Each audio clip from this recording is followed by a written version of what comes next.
اکثر آج کل جو یہ بھی سوال ہوتا ہے کہ کیا صحابہ کرام رضی اللہ تعالی عنہم نے کبھی عید میلاد النبی صلی اللہ تعالی علیہ وآلہ وسلم کا انعقاد کیا؟ تو اس کا جواب یہ ہے کہ کسی بھی اچھے کام کو یہ کہہ کر غلط قرار دینا کہ یہ کام صحابہ کرام رضی اللہ تعالی عنہم نے نہیں کیا لہذا ہمیں نہیں کرنا چاہیے، یہ سراسر بے وقوفی ہے۔ بے شمار ایسے کام ہیں جو صحابہ کرام رضی اللہ تعالی عنہم نے نہیں کیے اور مسلمان اسے کر رہے ہیں، بلکہ یہ سوال اور اعتراض اٹھانے والے وہابی دیوبندی بڑے زور شور سے یہ کام کرتے ہیں۔ نمبر ایک، دور رسالت اور دور صحابہ رضی اللہ تعالی عنہم میں عیدین اور حج کے اجتماعات کے علاوہ کوئی 3 روزہ اجتماع نہیں ہوتا تھا، نہ وقت مقرر کر کے خصوصی دعا ہوتی تھی اور نہ ہی وقت مقرر کر کے کوئی 6 روز لگاتا تھا۔ نمبر 2، دور رسالت اور دور صحابہ رضی اللہ تعالی عنہم میں سیرتی کانفرنس، محمد رسول اللہ صلی اللہ علیہ وآلہ وسلم کانفرنس، ختم نبوت کانفرنس، اہل حدیث کانفرنس وغیرہ کبھی منعقد نہیں ہوئے۔ نمبر 3، دور رسالت اور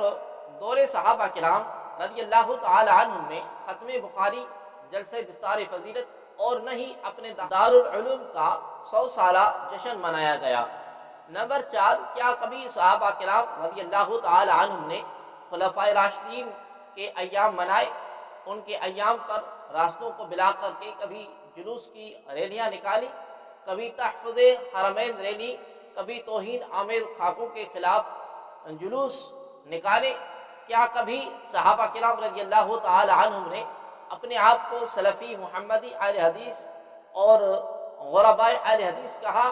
کیا کبھی دور رسالت اور دور صحابہ کرام رضی اللہ تعالی عنہم میں مساجد میں قرآن مجید اور تسبیح وغیرہ رکھی جاتی تھی؟ قرآن مجید پر اعراب، قرآن مجید کا مختلف زبانوں میں ترجمہ، اس پر غلاف چڑھانا اور اعلیٰ طبعات میں کبھی دور رسالت اور دور صحابہ کرام رضی اللہ تعالی عنہم میں تھا؟ کیا احادیث کی کتب بخاری، مسلم، ترمذی، ابن ماجہ، ابو داؤد، نسائی، ریاض الصالحین وغیرہ دور صحابہ کرام رضی اللہ تعالی عنہم میں تھیں؟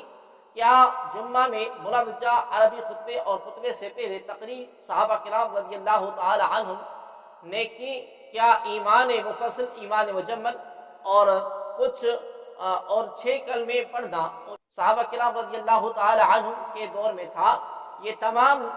صحابہ کرام رضی اللہ تعالی عنہم نے نہیں کیے، مگر آج پوری دنیا کے لوگ یہ کام کر رہے ہیں۔ یہ کہہ کر ان کاموں پر بدعت کا فتویٰ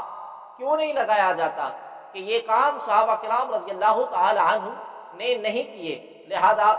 ان کاموں کو بند کر دیا جائے؟ معلوم ہوا کہ اصل نشانہ اللہ تبارک و تعالیٰ کے محبوب صلی اللہ تبارک و تعالی علیہ وآلہ وسلم کا یوم ولادت ہے، اور ورنہ اتنا شور مچایا نہ جاتا۔ صحابہ کرام رضی اللہ تعالی عنہم کے نزدیک کائنات کی تمام خوشیوں سے بڑھ کر خوشی جشن آمد مصطفیٰ صلی اللہ علیہ وآلہ وسلم کی تھی، مگر وصال محبوب صلی اللہ علیہ وآلہ وسلم کے بعد اگر انہوں نے آپ کا یوم ولادت اہتمام کے ساتھ نہیں منایا تو اس کی ایک خاص وجہ یہ تھی کہ یہ وہی ربیع الاول کا مہینہ ہے جس میں سرکار دو عالم صلی اللہ علیہ وآلہ وسلم کا وصال بھی ہوا۔ جس طرح صحابہ کرام کے نزدیک سب سے بڑی خوشی جشن عید میلاد النبی صلی اللہ علیہ وآلہ وسلم کی تھی، اس سے کہیں زیادہ غم اور وصال محبوب صلی اللہ علیہ وآلہ وسلم کا تھا۔ وہ رات اور دن چہرہ مصطفیٰ صلی اللہ علیہ وآلہ وسلم کا دیدار کیا کرتے تھے، وہ ہمہ وقت محبت مصطفیٰ صلی اللہ علیہ وآلہ وسلم میں بیٹھا کرتے تھے۔ وہ دیدار مصطفیٰ صلی اللہ علیہ وآلہ وسلم کو کائنات کی سب سے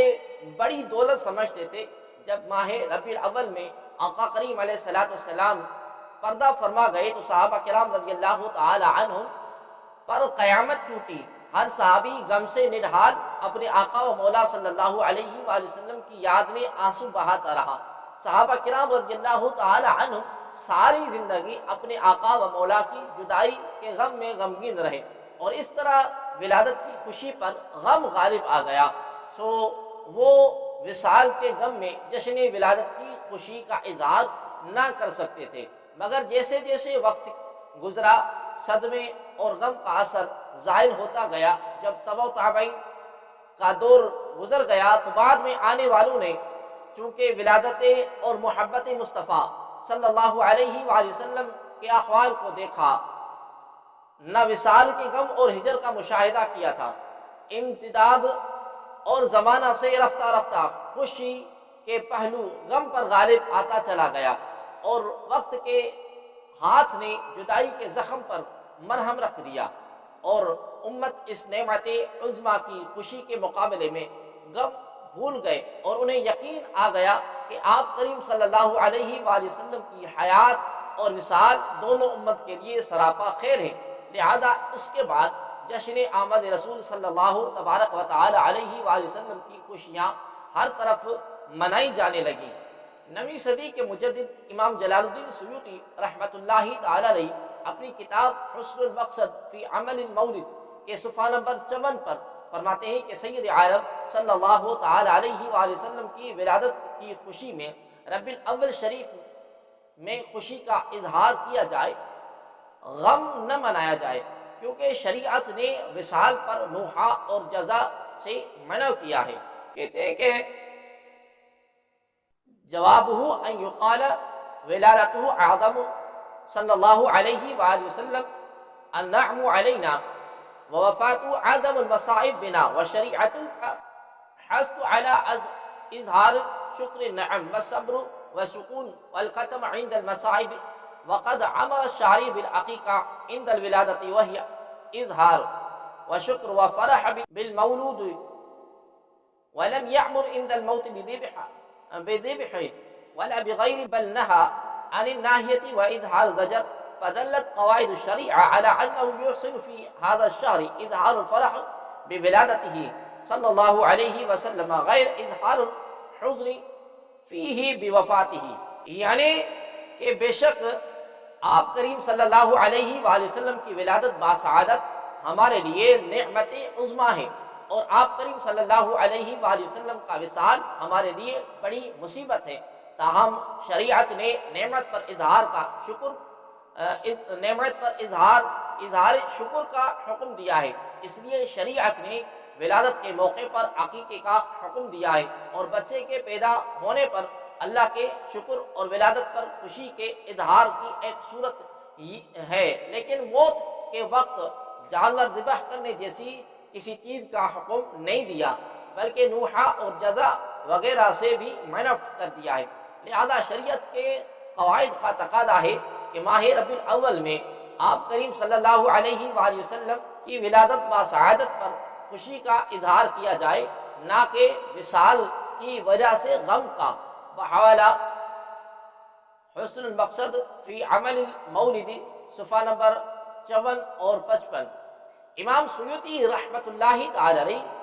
کی اس بات سے واضح ہو گیا کہ اب فقط ولادت کی خوشیاں منائی جائیں گی، اور انشاءاللہ العزیز قیامت تک جشن عید میلاد النبی صلی اللہ علیہ وآلہ وسلم کی بہاریں جاری رہیں گی۔